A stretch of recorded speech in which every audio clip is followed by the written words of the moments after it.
긴급. 오키나와 남단의 작은 섬에서 한글 학습 열풍, 도대체 무슨 일이? 속보 자막이 붉게 번쩍였고 스튜디오 리포터의 목소리가 높아졌습니다. 저는 다케다 요스케입니다. 오사카에서 25년째 중학교 역사교사로 일하고 있죠. 이 이야기를 전하려는 이유는 믿기 힘든 변화가 저희 가족에게 닥쳤기 때문입니다. 작년 봄, 은퇴 후 여유를 즐기시던 아버지에게 치매 초기 증상이 찾아왔습니다. 78세인 아버지는 평생 부지런히 사셨지만 한자투성이 서류 앞에서는 늘 한숨을 쉬셨죠. 이런 복잡한 글자들은 누가 만든 거야? 병원 예약서, 보험 청구서마다 고개를 절레절레. 더 큰 걱정은 손자 유우타였습니다. 9살 난독증 아이에게 일본어는 벽이었습니다. 할아버지, 이 글자는 뭐예요?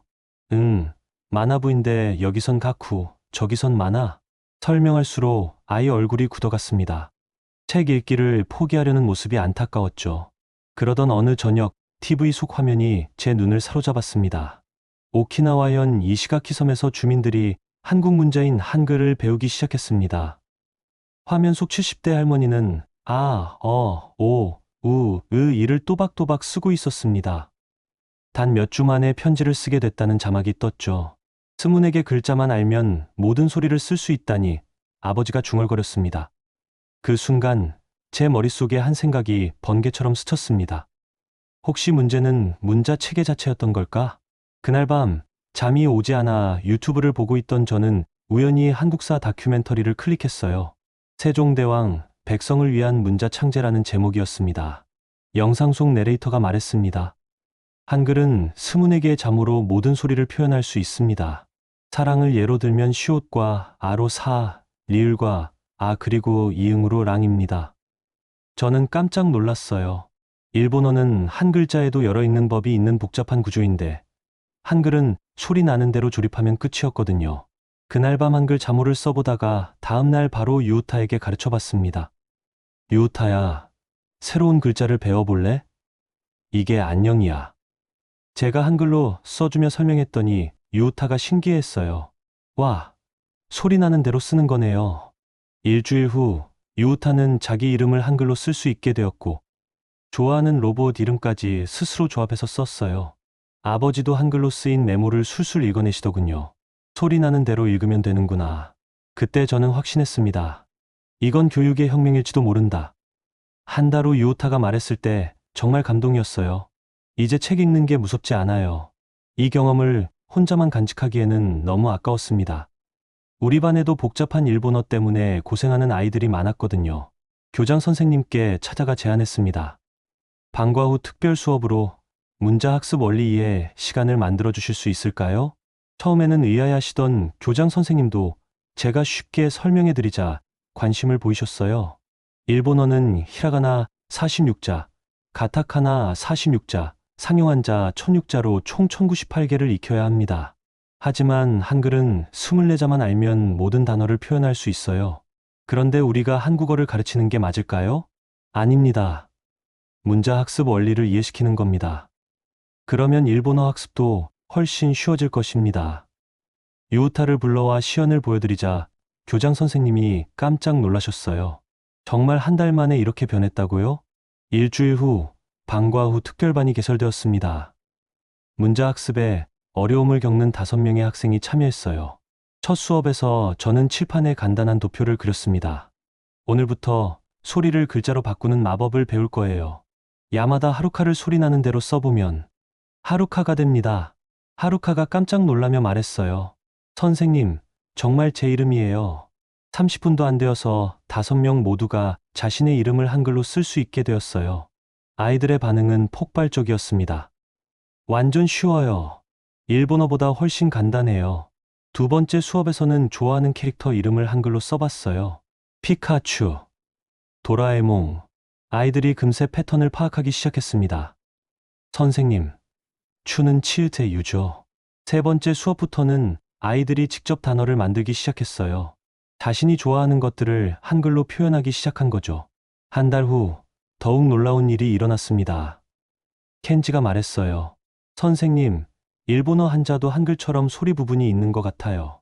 아이가 문자의 음성 원리를 스스로 깨달은 거였습니다. 그때부터 아이들의 일본어 실력도 눈에 띄게 향상되기 시작했어요. 2달 후, 교장 선생님이 저를 불러내셨습니다. 특별반 아이들의 전체 성적이 올랐습니다.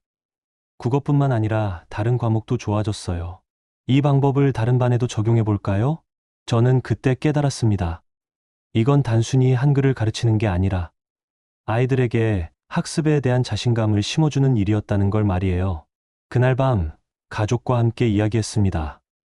우리가 시작한 일이 정말 큰 변화를 만들어내고 있어요. 아버지가 미소를 지으며 말씀하셨어요. 좋은 일을 하고 있구나. 이 늙은이도 한글 덕분에 다시 글 읽는 재미를 찾았어. 유오타도 덧붙였습니다. 이제 저는 어떤 책이든 읽을 수 있어요. 무서운 글자는 없어요. 그 순간 저는 더욱 확신했습니다. 이건 정말 교육의 혁명이었다고 말이에요. 그런데 며칠 후 예상치 못한 소식을 듣게 되었습니다. 교육청에서 연락이 온 거였어요. 다케다 선생님, 선생님의 특별한 교육 방법에 대해 조사하고 싶습니다. 혹시 면담이 가능할까요? 처음에는 단순한 관심인 줄 알았습니다. 하지만 며칠 후 교육청 담당자가 직접 학교에 왔을 때 그분의 표정이 심상치 않았어요. 다케다 선생님, 일본 학교에서 한국 문자를 가르치는 것에 대해 학부모들의 우려가 접수되었습니다. 그때부터 정말 큰 시연이 시작되었습니다. 학부모 중 일부가 왜 우리 아이들에게 외국 문자를 가르치느냐며 강하게 반발하기 시작한 거였어요. 심지어는 반일 교육이라는 극단적인 비난까지 나왔습니다. 교장 선생님이 저를 부르셨어요.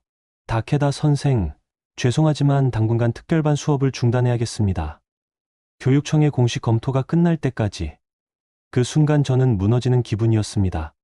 아이들이 그렇게 즐거워하고 실제로 성과도 나타나고 있었는데 이런 오해 때문에 중단해야 한다니. 더 힘든 건 아이들의 반응이었어요. 하루카가 울먹이며 물었습니다. 선생님, 우리 더 이상 한글 공부 못해요?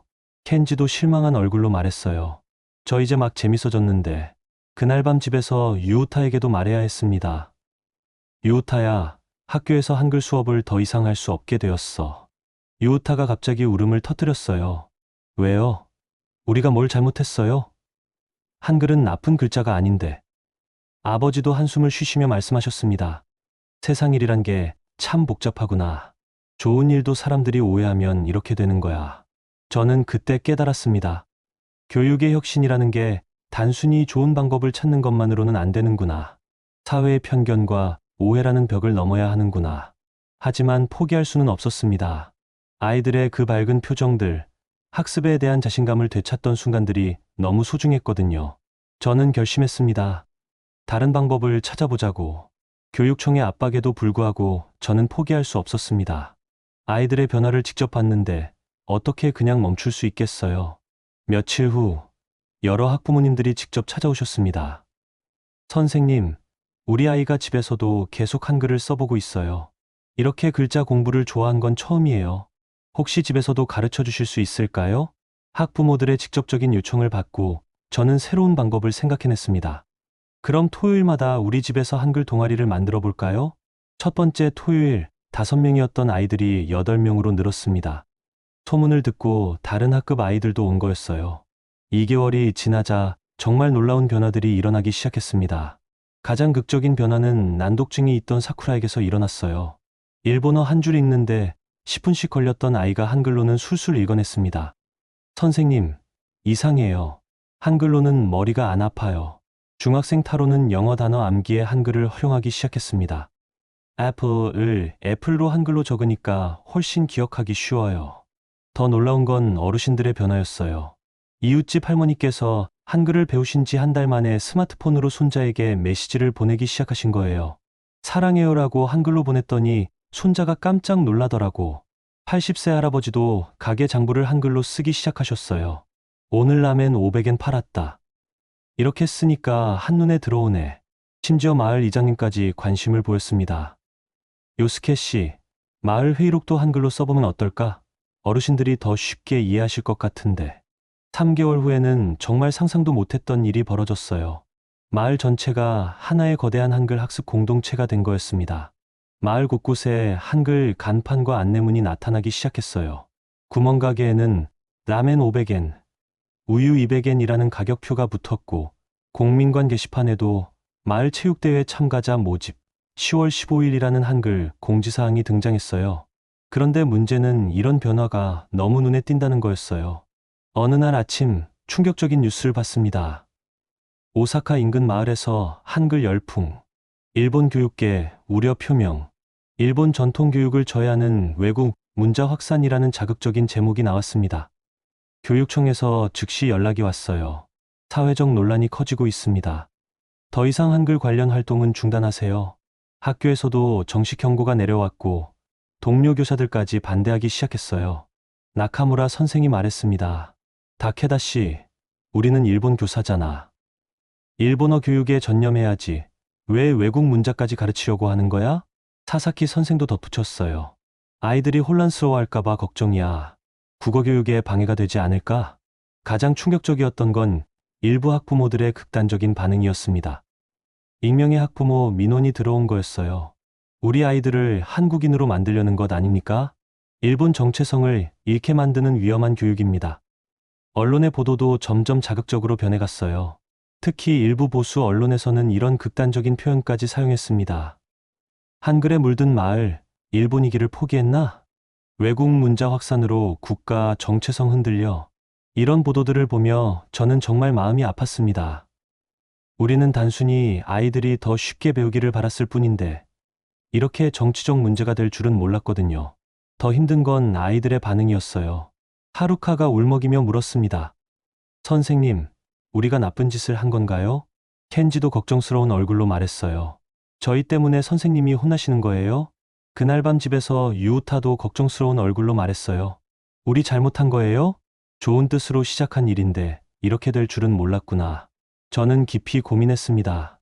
아이들이 더 쉽게 배우고 어르신들이 더 편하게 소통할 수 있게 도와주는 게 잘못된 일일까? 하지만 포기할 수는 없었습니다. 너무 많은 사람들이 변화를 경험했고 실제로 도움을 받고 있었거든요. 저는 결심했습니다. 이 문제를 정면으로 해결해 보자고 말이에요. 그런데 며칠 후 정말 예상치 못한 일이 벌어졌습니다. 안녕하세요, 다케다 선생님. 저는 NHK 다큐멘터리 팀 PD 타카하시 미도리라고 합니다. 취재를 위해 온 PD가 갑자기 저를 찾아온 거였어요. 이런 혁신적인 교육 현상을 다큐멘터리로 만들고 싶어요. 같은 주에 또 다른 특별한 만남이 있었습니다. 안녕하세요. 저는 정하윤이라고 합니다. 마을 해양 연구를 위해 온 한국인 학자였어요. 우연히 마을의 한글 간판들을 보고 놀라서 저를 찾아온 거였습니다. 그날 저녁 정하윤 박사가 우리 한글 동아리에 참석했습니다. 여러분, 한글을 만든 세종대왕은 백성들이 글을 몰라서 억울한 일을 당하는 걸 보고 누구나 쉽게 배울 수 있는 글자를 만들어야겠다고 생각하신 거예요. 정하윤 박사의 설명은 정말 감동적이었습니다. 한글은 단순히 글자가 아니라 다리를 놓는 언어예요. 사람과 사람 사이에, 세대와 세대 사이에 소통의 다리를 놓아주는 거죠. 아이들이 감탄하며 들었어요. 선생님, 그럼 우리도 한국 친구들과 편지를 쓸 수 있어요? 정하윤 박사의 합류로 우리 동아리는 본격적인 커뮤니티 프로젝트가 되었습니다. 다카하시 PD의 촬영이 시작되면서 놀라운 확산이 일어났습니다. 몇 주 만에 우리 학교와 마을을 넘어 인근 지역까지 퍼져나갔어요. 전교생의 절반이 참여하고 마을 노인회와 직장인 모임까지 합류해서 총 500여 명이 한글을 배우게 되었습니다. 그런데 이런 확산과 함께 사회적 논란도 더욱 격화되었습니다. 다카하시 PD의 다큐멘터리가 방송되자 온라인에서는 한글 논쟁이 뜨거운 이슈가 되었어요. 찬성 측에서는 교육의 자유를 인정해야 한다. 좋은 방법이면 받아들이자고 했고, 반대 측에서는 일본 교육의 전통을 무시하는 행위다. 국가 정체성이 흔들린다고 맞섰습니다. 방송이 나간 다음 날, 한 보수 성향 아침 토크쇼에서 패널이 웃으며 말했습니다. 수천 년 내려온 일본 문자 놔두고 왜 하필 한국 문자를 가르치는 겁니까? 일본 교육이 그렇게 무너졌습니까? 또 다른 출연자는 고개를 끄덕이며 덧붙였습니다. 이건 교육이 아니라 문화 침탈이에요. 지금 당장 막아야 합니다. 그 장면을 보며 가슴이 철렁 내려앉았습니다. 마치 아이들이 무슨 잘못을 한 죄인처럼 몰아세우는 것 같았거든요. 하지만 댓글창에는 이런 반박도 이어졌습니다. 배움의 국경이 어디 있습니까? 좋은 건 배우면 그만이죠.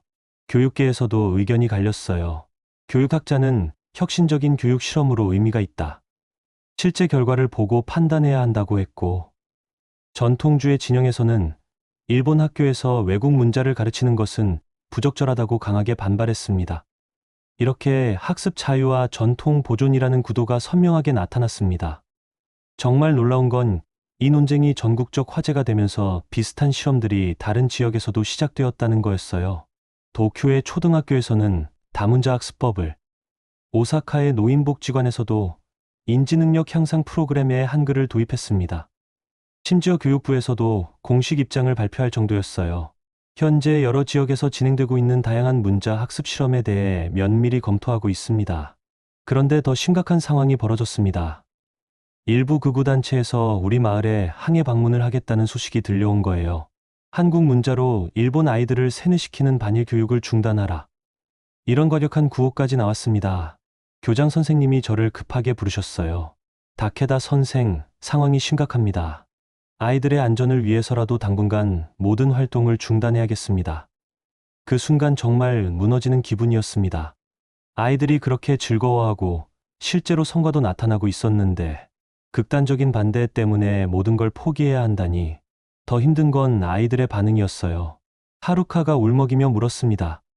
선생님, 우리가 뭘 잘못했나요? 저는 그냥 글자를 쉽게 배우고 싶었을 뿐인데. 켄지도 걱정스러운 얼굴로 말했어요. 저희 때문에 선생님이 위험해지시는 거예요? 그날 밤 집에서 유우타도 눈물을 글썽이며 말했어요. 우리 한글 공부 그만해야 해요? 한숨을 쉬며 말했습니다. 좋은 뜻으로 시작한 일인데 이렇게 될 줄은 몰랐구나. 하지만 우리는 틀리지 않았어. 그때 정하윤 박사가 전화를 걸어왔습니다. 다케다 선생님, 너무 위축되지 마세요. 좋은 일을 하고 있는 거예요. 세종대왕도 처음에는 반대가 많았지만 결국 백성들이 한글의 가치를 알아주었잖아요. 다카하시 PD도 계속 응원해 주었습니다. 시청자들의 반응이 생각보다 긍정적이에요. 특히 젊은 부모들 사이에서는 정말 관심이 높아요. 포기하지 마세요. 하지만 가장 큰 힘이 된 건 마을 주민들의 변함없는 지지였어요. 하루카 어머니가 말씀하셨습니다. 선생님, 우리는 계속 함께 할 거예요. 우리 아이가 이렇게 행복하게 공부하는 모습을 보는데 누가 뭐라고 해도 상관없어요. 마을 할머니도 말씀하셨어요. 요스케 씨 덕분에 손자와 문자로 대화할 수 있게 되었어. 이런 좋은 일을 왜 막으려고 하는지 모르겠어. 그날 밤 저는 깨달았습니다. 이 일은 이미 나 혼자만의 일이 아니구나. 많은 사람들이 함께하고 있고 진정한 변화는 위협으로도 막을 수 없다고 말이에요. 하지만 동시에 더 현명한 방법을 찾아야겠다는 생각도 들었습니다. 단순히 맞서기만 해서는 아이들과 가족들만 위험해질 뿐이니까요. 그런데 일주일 후 정말 예상치 못한 기회가 찾아왔습니다. 정하윤 박사가 흥미로운 제안을 해온 거예요. 다케다 선생님, 도쿄 시부야 하치코 광장에서 교육의 미래라는 주제로 공개 토론회가 열린다고 해요. 혹시 한글 학습 사례를 발표해 보시는 게 어떨까요? 마침 마을에서도 압박이 들어왔습니다. 교육청에서 공식 통보가 온 거였어요. 다케다 요스케 교사의 한글 관련 모든 수업 활동을 즉시 중단할 것을 명령합니다. 저는 그때 결심했습니다. 이제 당당하게 나서서 우리의 경험을 알려야겠다고 말이에요. 일주일 후 저는 하루카, 켄지, 유타, 그리고 마을 할머니 몇 분과 함께 도쿄로 향했습니다. 시부야 하치코 광장에는 정말 많은 사람들이 모여 있었어요. 교육 관계자들뿐만 아니라 일반 시민들도 많이 왔고 언론사 카메라들도 곳곳에 설치되어 있었습니다. 무대에는 한국에서 온 역사 연구가 정태원 선생님이 먼저 나섰습니다. 세종대왕이 한글을 만든 1443년 훈민정음 서문에는 이런 말이 있습니다. 나라 말이 중국과 달라 백성들이 글을 몰라 억울한 일을 당한다. 왕이 직접 백성을 위해 문자를 만든 건 세계사에 유례가 없습니다. 청중들이 집중해서 들었습니다. 드디어 저희 차례가 되었습니다. 먼저 하루카가 나섰습니다. 저는 난독증 때문에 글자 읽기가 너무 힘들었어요.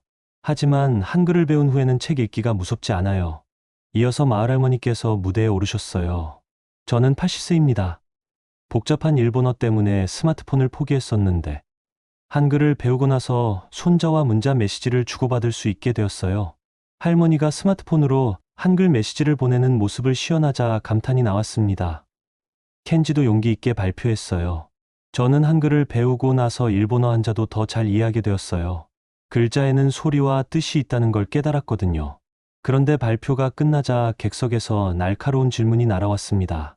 일본 교육청 담당자 스즈키입니다. 스즈키 담당자가 일어나며 차갑게 말했어요. 한국 문자는 결국 일본 문화의 보조 역할에 불과합니다. 일본 아이들에게 굳이 가르칠 이유가 있습니까? 순간 장내가 조용해졌습니다. 그때 정태원 선생님이 단호하게 나섰어요. 잠깐만요. 600년 전 조선 백성이 한글을 처음 배우며 글자를 읽던 그 순간의 해방감을 오늘 일본 아이들이 그대로 느끼고 있습니다. 이것이 문화의 힘 아닙니까? 청중들 사이에서 박수가 터져 나왔습니다. 스즈키 담당자가 다시 말했어요. 하지만 일본이 한국을 가르칠 건 있어도 배울 건 없다고 생각합니다. 그 순간 객석에서 한 어머니가 벌떡 일어났어요. 뭐라고요? 우리 아이가 난독증으로 10년간 고생했는데 한글 덕분에 한 달 만에 책을 읽게 되었어요. 왜 교육청은 이런 방법을 숨겨왔습니까? 어머니의 목소리가 떨리고 있었습니다. 제 아이가 매일 밤 엄마, 나는 바보야? 라고 울던 걸 아세요? 그런데 한글을 배우고 나서는 엄마, 나도 책을 읽을 수 있어 라고 웃어요. 장내가 완전히 달아올랐습니다. 또 다른 할아버지도 일어났어요. 치매 초기라고 의사가 말했는데 한글로 메모를 쓰기 시작하면서 기억력이 좋아졌어요. 스즈키 담당자의 얼굴이 점점 굳어갔습니다. 그때 정태원 선생님이 마지막 일격을 가했어요. 교육이란 아이들을 위한 것입니다. 어른들의 체면이나 정치적 계산이 아니라요. 세종대왕이 양반들의 반대를 무릅쓰고 한글을 만든 이유도 바로 그것 아닙니까? 장내 박수가 5분간 계속되었습니다. 스즈키 담당자는 더 이상 반박하지 못하고 자리를 떠났어요. 사회자가 말했습니다. 오늘 발표회는 SNS로 생중계되고 있습니다. 실시간 시청자가 50만 명을 넘었습니다. 실시간 댓글창이 폭발했어요. 아이들이 가장 중요하다. 교육청 반성하라. 한글 금지는 말이 안 된다. 발표회가 끝난 후 유우타가 저에게 달려왔습니다. 우리가 이긴 거예요? 저는 유우타를 안아주며 말했어요. 그래, 우리가 이겼어. 이제 당당하게 공부할 수 있을 거야. 하루카도 눈물을 글썽이며 말했습니다. 선생님, 이제 숨지 않아도 돼요. 그날 밤 호텔에서 뉴스를 봤습니다. 도쿄 시부야에서 열린 교육 토론회에서 한글 학습법, 지지 여론이 폭발적으로 확산되었습니다. 교육청의 일방적 금지 정책에 대한 비판 목소리가 높아지고 있습니다. 댓글창에는 전국에서 지지 메시지들이 쏟아지고 있었어요. 우리 지역에서도 시작하자. 아이들의 미래를 막지 마라. 교육 정책 전면 재검토 필요. 정하윤 박사가 말했습니다. 다케다 선생님, 이제 시작입니다. 전국의 많은 사람들이 변화를 원하고 있어요. 저는 그때 깨달았습니다. 우리는 단순히 한글을 가르친 게 아니라 교육의 본질이 무엇인지 사회에 물음을 던진 거라고 말이에요. 하지만 진짜 싸움은 이제부터일 것 같았습니다. 기득권층의 반발은 더욱 거세질 테니까요. 예상대로 며칠 후부터 거센 반격이 시작되었습니다. 보수 언론들이 일제히 비판 기사를 쏟아냈어요. 한글 열풍, 일본 교육 정체성 위협, 외국 문자 확산으로 혼란 가중, 정치권에서도 압박이 들어왔습니다. 자민당 의원이 국회에서 질의했어요. 교육부는 일본 학교에서 한국 문자를 가르치는 것을 방치할 것입니까? 압박은 곧바로 현실이 되었습니다. 교육청에서 긴급 공문이 내려온 거였어요. 전국 모든 학교의 한글 관련 동아리 활동을 즉시 중단하라. 교장 선생님이 저를 불러내셨습니다. 다케다 선생, 죄송하지만 어쩔 수 없습니다. 상부의 압력이 너무 강해요. 그런데 놀라운 일이 벌어졌습니다. 하루카의 어머니를 비롯한 학부모들이 학교 앞에서 시위를 시작한 거였어요. 우리 아이들의 학습권을 보장하라.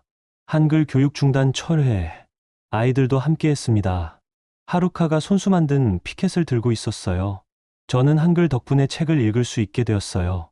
서명 운동도 시작되었습니다. 불과 하루 만에 1000명이 넘는 사람들이 서명했어요. 한글 교육 지속을 요구합니다.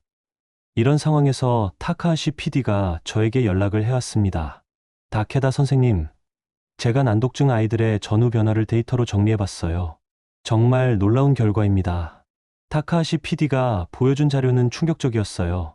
한글을 배우기 전 사쿠라는 간단한 문장 하나를 읽는데 평균 15분이 걸렸습니다. 하지만 한글을 배운 후에는 같은 내용을 3분 만에 읽었어요. 켄지의 경우도 마찬가지였습니다. 일본어 이해도 테스트에서 한글 학습전 30점에서 학습 후 85점으로 급상승했어요. 이 데이터를 유튜브에 올려봅시다. 사람들이 직접 확인할 수 있도록요. 영상이 올라간 지 몇 시간 만에 조회수가 10만을 넘었습니다. 댓글들도 폭발적으로 달렸어요. 데이터가 증명하고 있다. 이런 결과를 어떻게 무시할 수 있나? 우리 아이에게도 기회를 달라. 정하윤 박사도 학계 자료를 들고 나섰습니다. 유네스코 보고서에 따르면 한글은 문맹 퇴치에 가장 효과적인 문자로 평가받고 있습니다. 정하윤 박사는 국제 사례들도 제시했어요. 인도네시아의 찌아찌아족이 한글을 도입한 후 문해율이 30%에서 90%로 상승했습니다. 한글은 위협이 아니라 학습을 돕는 보조 도구입니다. 며칠 후 더욱 놀라운 일이 일어났습니다. 도쿄대학교 학생봉사단 20명이 우리 마을을 찾아온 거였어요. 저희도 한글 교육을 직접 체험해보고 싶습니다. 봉사단장 타나카 군이 말했습니다. 언론에서는 말이 많지만 실제로 어떤 효과가 있는지 확인해보려고 왔어요. 일주일간의 체험 후 학생들의 반응은 놀라웠습니다. 정말 쉽고 효율적이네요. 왜 이런 방법을 반대하는지 모르겠어요. 언어는 소통의 도구인데 더 좋은 도구를 거부할 이유가 없잖아요. 타나카 군은 떠나기 전 이렇게 말했습니다. 다케다 선생님, 저희가 도쿄로 돌아가서 이 경험을 널리 알리겠습니다. 그런데 가장 강력한 반격은 정하윤 박사에게서 나왔습니다. 정하윤 박사가 학술 논문을 발표한 거였어요. 제목은 한글 학습이 일본 아동의 인지 능력에 미치는 영향이었습니다. 논문에는 우리 마을 아이들의 변화 데이터가 과학적으로 분석되어 있었어요.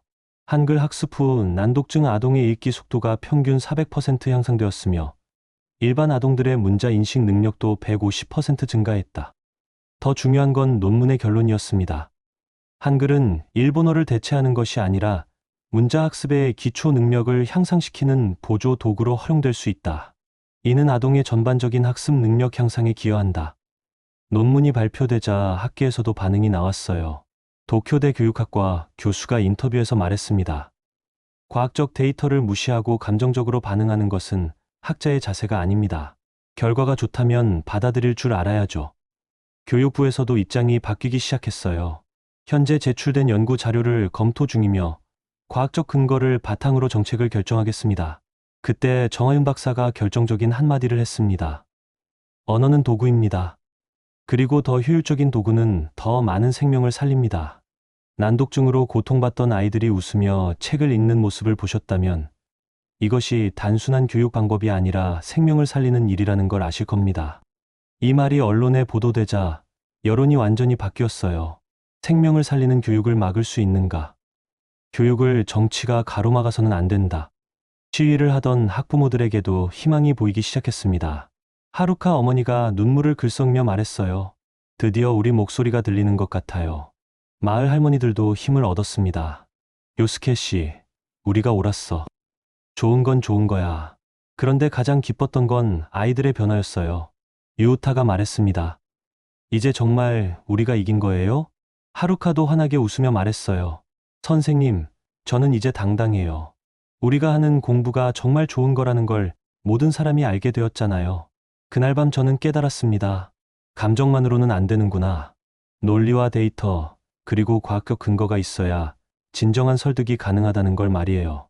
하지만 동시에 더 중요한 것도 깨달았습니다. 결국 모든 것의 중심에는 아이들이 있다는 것. 아이들의 행복한 웃음이 모든 논리와 데이터보다 강력하다는 것을 말이에요. 이제 정말 마지막 고비가 남았습니다. 교육청의 최종 결정을 기다리는 일만 남았어요. 드디어 교육청에서 공식 발표가 나왔어요. 한글을 활용한 보조학습 시범 운영을 전국 50개 학교에 승인합니다. 교육부의 승인 이후 놀라운 변화들이 연달아 일어났습니다. 이 소식이 알려지자 기업들도 움직이기 시작했습니다. 대형 학원 체인에서 저에게 연락이 왔어요. 다케다 선생님, 저희와 함께 한글 강좌를 개설해 주실 수 있을까요? 마을에서도 변화가 이어졌습니다. 정하윤 박사의 제안으로 한일 언어 교류회가 만들어진 거였어요. 매월 한 번씩 일본인과 한국인이 만나서 서로의 언어를 배우는 모임을 만들어 보면 어떨까요? 첫 번째 교류회에는 정말 많은 사람들이 참석했습니다. 우리 마을 주민들뿐만 아니라 도쿄에서 온 사람들까지 50여 명이 모였어요. 하루카가 한국인 친구들 앞에서 한글로 자기소개를 했습니다. 안녕하세요. 제 이름은 하루카예요. 한글을 배워서 정말 행복해요. 한국인 친구들이 박수를 치며 일본어로 대답했어요. 우리도 일본어 배우고 싶어요. 그런데 가장 기뻤던 건 개인적인 변화들이었습니다. 3개월 후, 하루카가 전국 어린이 독서 대회에서 우수상을 받았어요. 난독증으로 고생하던 아이가 독서상을 받다니 정말 믿기 어려웠습니다. 선생님, 저 정말 해냈어요. 한글을 배운 덕분에 일본어 책도 훨씬 잘 읽을 수 있게 되었어요. 아버지의 변화도 놀라웠습니다. 치매 증상으로 걱정했었는데 한글 공부를 하면서 인지 능력이 많이 회복되셨어요. 어느 날 아버지가 신기해하시며 말씀하셨습니다. 요스케야, 내가 스마트폰으로 서울에 사는 옛 친구와 한글로 메시지를 주고받고 있어. 아버지가 보여주신 스마트폰 화면에는 한글로 쓰인 메시지들이 가득했어요. 안녕하세요. 오랜만입니다. 건강하신가요? 저도 잘 지내고 있어요. 한글 공부 덕분에 젊어진 기분이에요. 50년 만에 친구와 다시 연락을 주고받으시는 아버지의 모습을 보니 가슴이 뭉클했습니다. 유우타도 크게 달라졌어요. 자신감이 생긴 유우타는 이제 친구들에게 한글을 가르쳐주는 작은 선생님이 되어 있었습니다. 저희 반 친구들도 모두 한글을 배우고 싶어 해요. 다카하시 PD도 후속 다큐멘터리를 제작했습니다.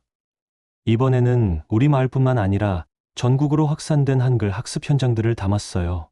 일본 전역에서 한글 학습 열풍이 일고 있습니다. 특히 학습 장애가 있는 아이들과 고령자들 사이에서 큰 호응을 얻고 있어요. 6개월 후 정말 상상도 못했던 일이 벌어졌습니다. 정하윤 박사가 흥미진진한 소식을 들고 왔어요. 다케다 선생님, 우리의 사례가 유네스코에 보고되었습니다. 그리고 다른 나라에서도 관심을 보이고 있어요. 실제로 필리핀과 베트남에서 시찰단이 오기도 했습니다. 일본의 한글 교육 사례를 우리나라에도 적용해보고 싶습니다. 그날 밤 저는 창밖을 바라보며 생각했습니다. 작은 마을에서 시작된 실험이 이렇게 큰 변화를 만들어낼 줄 누가 알았을까요?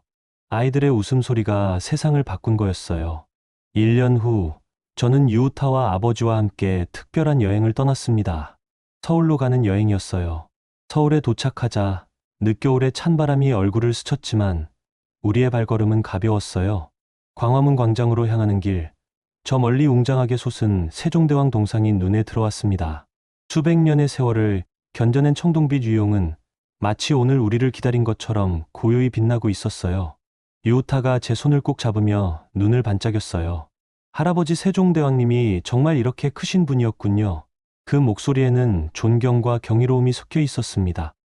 아버지도 한참 동안 말없이 동상을 바라보다가 낮게 읊조리셨어요.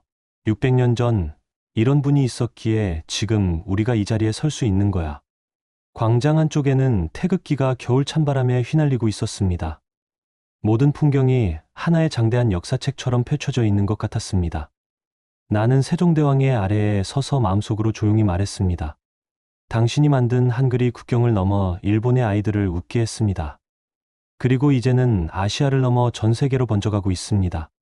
그 순간 광장 스피커에서 한국의 애국가 전주가 흘러나왔어요. 사람들이 자연스럽게 발걸음을 멈추고 국기를 향해 고개를 들었습니다. 그 장면 속에서 나는 깨달았습니다. 이건 단순히 언어의 승리가 아니라 한국의 정신과 품격이 세상을 감동시킨 순간이라는 것을. 귀국 후 타카하시 PD가 전해온 소식은 더욱 놀라웠습니다. 태국의 섬마을, 필리핀의 어촌, 심지어 아프리카 내륙 마을까지 한글 교실이 생겨나고 있었습니다. 교실 칠판 위에 분홍색 분필로 쓰인 가, 나, 다, 그 단순한 글자들이 아이들의 세상을 바꾸고 있었어요. 1년이 지난 지금 우리 마을은 매일이 축제입니다. 아이들은 꿈을 당당히 말하고 어르신들은 스마트폰으로 세계와 소통하며 방문객들은 한글 체험장을 가득 채우고 있습니다.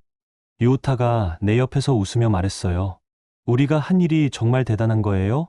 저는 대답했어요. 대단한 건 포기하지 않은 너희의 마음과 변화를 받아들인 용기야. 그리고 무엇보다 600년 전 백성을 위해 글자를 만든 세종대왕님의 마음이지. 저는 확신했습니다. 언어는 장벽이 아니라 다리입니다.